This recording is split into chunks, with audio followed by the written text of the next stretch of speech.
Okay, in this video I'm going to continue with the binomial theorem. This will be part 2. So I will go over some of the things I talked about in part 1 concerning the binomial theorem, and continue with further examples. So here's a statement of the theorem that we saw last time in lesson 4.1. So just to remind you again that on the left side we have x plus y. Those are the terms, the first and the second term of the binomial respectively, and the power is n. On the right side you have the expansion of the binomial, and then on there that's the middle expression there, and on the far right you have the summation. So it's an abbreviated form of this expansion right here. So this says j equals 0 to n. We have nj, x to the n minus j, y to the j. So you get the terms in the expansion by replacing the j by 0, and you would get this first term that I have over here, n over 0. That would be x to the n, y to the 0 is 1, so it doesn't appear there. And then you place the j by 1, you'd get the next term, n over 1, x to the n minus 1, y to the first, and so on until you go to the last value of n, which is n. So this will be n, y to the n, and then you have x to the n minus n, so that would be x to the 0, which is 1. That's why it doesn't appear. So you can see then that every term of the expansion has an x and a y, except where the power in that variable is 0, which would be the first term that only has an x, and the last term of the expansion that only has a y. Also keep in mind that x and y are just general terms. We could have the first term being, say, 2x to the second. The second term could be 3z. Okay, so there could be a difference.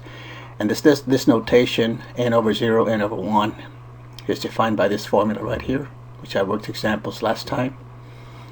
N factorial is a product of consecutive integers from 1 to n. 0 factorial is 1, 1 factorial is equal to 1, and n and k are integers. Also, we pointed out last time that for the expansion, the degree of each term has to be n. So notice right here in the middle expansion here, I have x to the n, so the degree of that term is n. The next one is x to the n minus 1, y to the first. If I add the powers, I get n. On the next one, n minus 2 and 2. If I add the powers, I get n. So every term has to have a degree of n, whatever this power is. Also notice that here I have x to the n, and the coefficients of this expansion are n0, n over 1, n over 2, n over j, and of course you compute those using this formula. But notice that here I have y to the 0 in the first term. There's no y, that's why the power is 0. Y to the 0 is 1. But notice that the number under the n here is 0. This is y to the first, and this is n over 1. And the next term, y to the second, and on the below the n I have a 2. So that's the pattern. Here I have a j in the next one, and here's a j here, and then the last one an n, and here's an n here.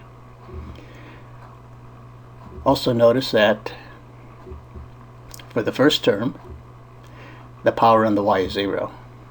For the second term, the power on the y is 1.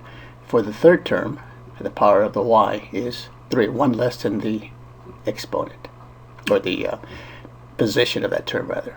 Okay, so notice that here we'll have y to the j, where I have y to the j. That term is the j plus 1 term. Okay, j plus 1. Okay, that's going to be important because I'm going to go over some formulas that you're going to use, or we're going to use to solve some problems.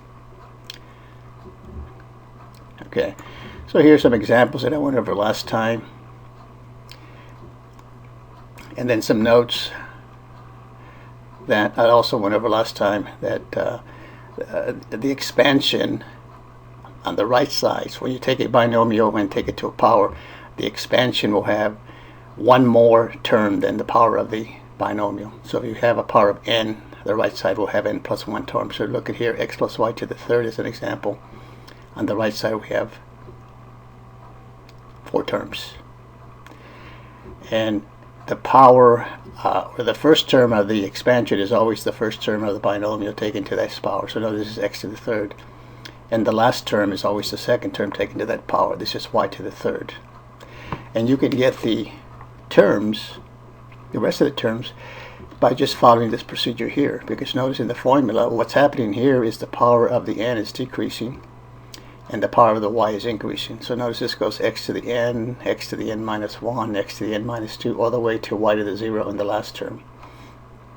And then in the first term for the y, it's y to the 0, y to the 1, y to the 2, all the way to y to the n.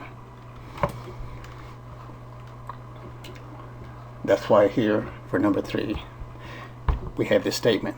The exponent of the x decreases by 1 from term to term, and the exponent of the y increases by 1.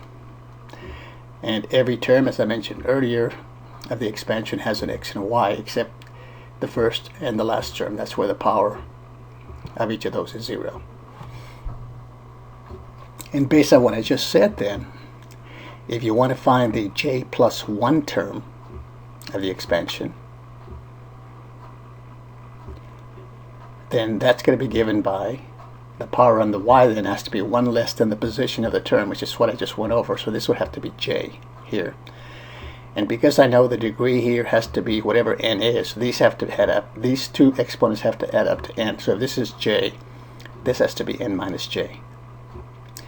And then if this is n, the number below the n has to be whatever the power on the y is, which is j.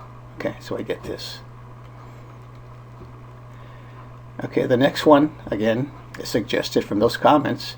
The term of the expansion containing the term x to the j will be given by. Okay, so if I want the power on the x to be j, then the power on the second term, or the y, should be n minus j, because these have to add up to n.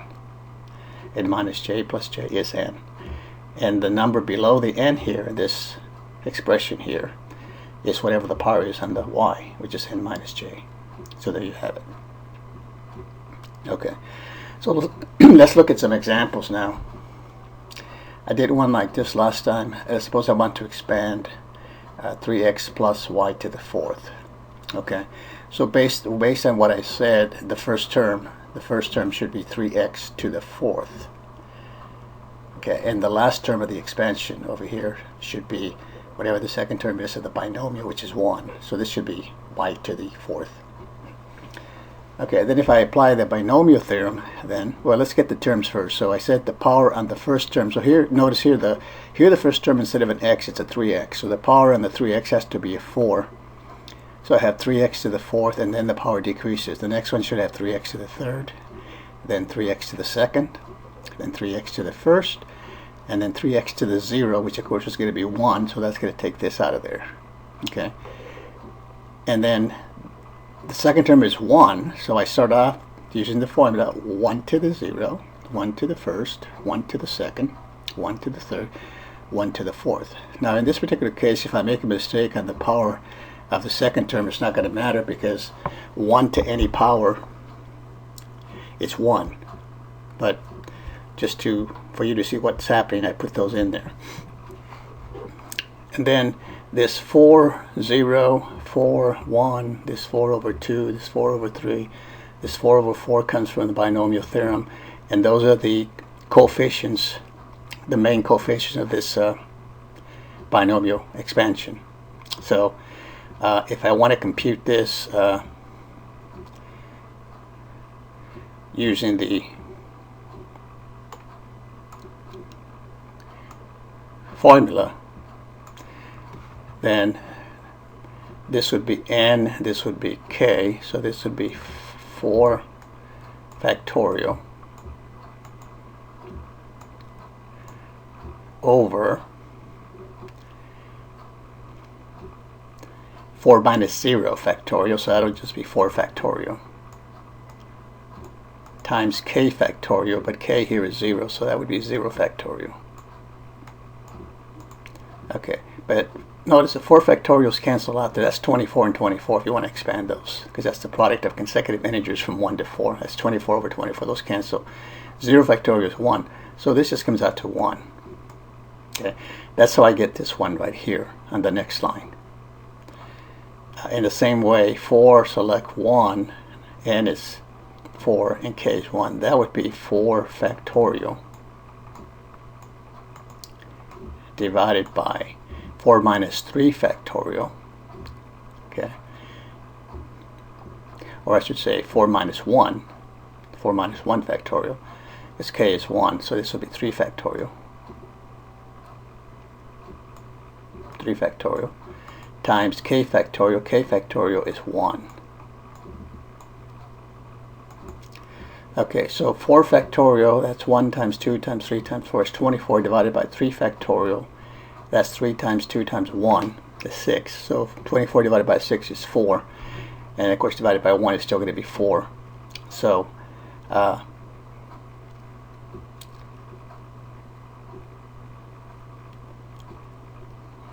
get this number right here. Okay, so I get this 4 right here. And then if I do the next one the same way, this would be 4 factorial. N is 4, and k is 2. And then on the bottom it's 4 minus 2, which is 2 factorial. Times k factorial, but k is 2, so this is times 2 factorial. 2 factorial is 2, so this is 2 times 2 is 4, and 4 factorial, of course, is 24. 4 into 24 is 6. So as I get this 6 right here, the third term of this line here. And again, doing the same thing, 4 select 3 or 4 over 3 also comes out to this 4, doing the same thing. Now, I do want to point out at this point that I have a video where you can compute these on your calculator. So just to show you, I'm going to do the next one, 4 select 3 here on the calculator. It works nice when you have large numbers. When the numbers are small, you don't really need the calculator, but here's the way it works. I enter, let's say I want to compute 4 over 3. I enter the 4, and then I go to math, the math menu here, and then over to the right, probability, and then I want number 3. That's combinations. And then the k is 3, so I enter the 3. So this is actually computing. We'll use this formula later on when we get into probability and so forth. This is actually computing the number of combinations of 4 things taken 3 at a time. In this particular case, I'm computing the coefficient of the binomial. So if I hit enter here,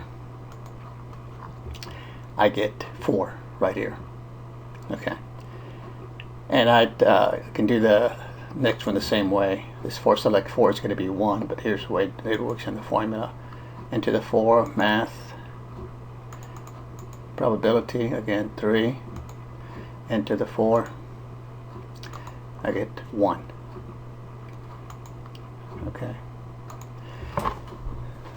So then we just multiply this out. So obviously in this case, because it's not, the term is 3x, not x, here I have to compute 3x to the 4th. So 3 to the 4th is 81, and then x to the 4th is x to the 4th.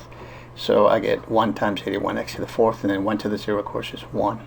The next one then, again here, 3x to the 3rd, got to compute that out. I get 27x to the 3rd right there in the parentheses.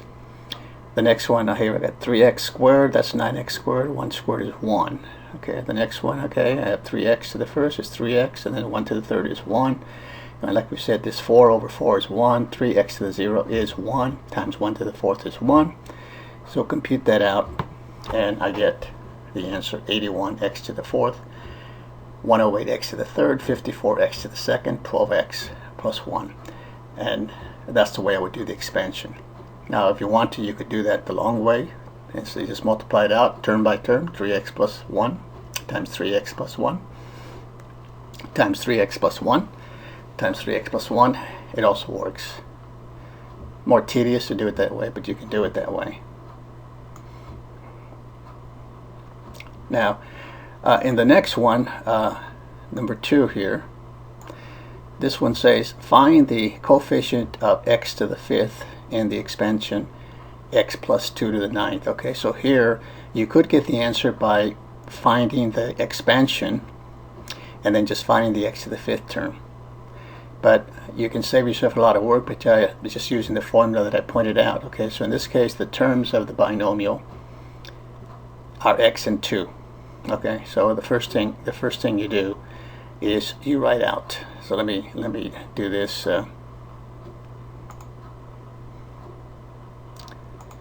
This way. So I would say that the terms of the binomial are x and 2. So I'm going to say times 2. Every term has an x and a 2 except for the power is 0, which is going to be in the first term and the last term. Okay, so I want the coefficient of x to the 5th. So if that's the case, then I want a 5 right here, because that's going to give me x to the 5th. But remember, here the power is 9, so I know that the degree has to be the same as the power in the binomial. So I know that this sum has to be 9. So if this is a 5, then this has to be a 4, because they have to add up to 9. Okay, then the coefficient of this here on top is whatever the n is, so here it's 9. And the number that goes below this is whatever power I have in the second term. The second term here is 2, so that has a power of 4. Okay. And that's actually how I get this thing here. Okay. Then you can use your calculator to compute 9 over 4. That's 126. And then you have x to the 5th, and then of course 4 to the 4th, or 2 to the 4th, that is 16. Multiply the 16 and the 126, and I get 2016. Now since it wants the coefficient, the answer is 2016. Now if it wanted the term, if it said find the term that has x to the 5th, then you would give this answer right here. But it's just asking for the coefficient. Okay, let's clear this.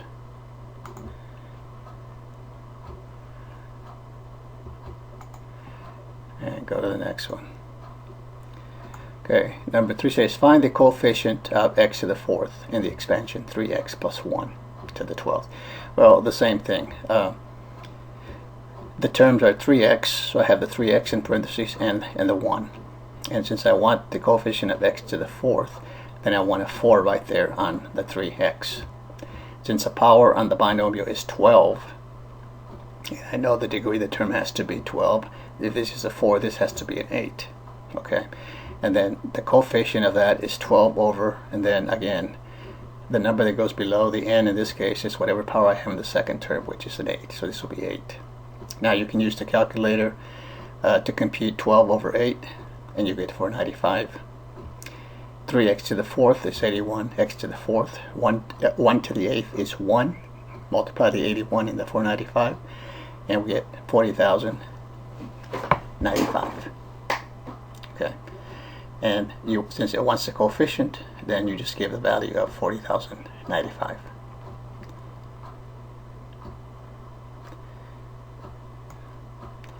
Okay, the next one, a little bit different. This one says find the third term in the expansion of x minus 3 to the 7th. Okay, now what I did here is I rewrote it as a sum, because that's the way the formula is written. So instead of x minus 3, I wrote it as x plus negative 3, and then the power is 7. So this way I identify the terms of the binomial as an x and a negative 3. So then I say, okay, every term has to have an x and a negative 3. Now, since I want the third term, okay, based on what I discussed earlier, since I want the third term, the power on the second term over here has to be 1 less than 3. So that would be a 2. That's how I get this 2 right here. And because the power is 7, I know the degree has to be 7. These have to add up to 7. So if this is a 2, this has to be a 5. Then the number below the 7 has to be whatever I have in the second term, which is a 2. That's how I get this 2 right here. Okay, using your calculator or using the formula, either way you want to do it, 7 over 2 comes out to 21. X to the 5th, okay, negative 3 squared is 9. 9 times 21 is 189. X to the 5th. Now here's asking for the third term, not just the coefficient. So it's the third term, then is 189 x to the 5th.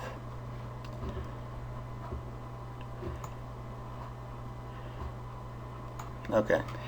Now the next one, say find the coefficient of x to the 0 in the expansion of.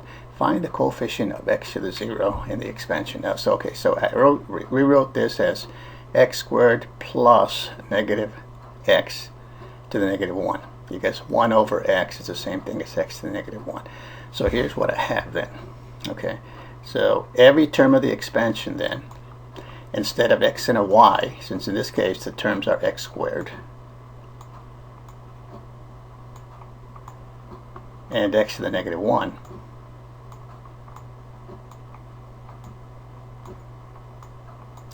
every term of the expansion then has to have an x squared and an x to the negative 1, except where the power is 0. Okay, now in this case, I want the coefficient of x to the 0. So I know that the powers here, have to add up to 18. Okay? Because that's what the power is. Okay?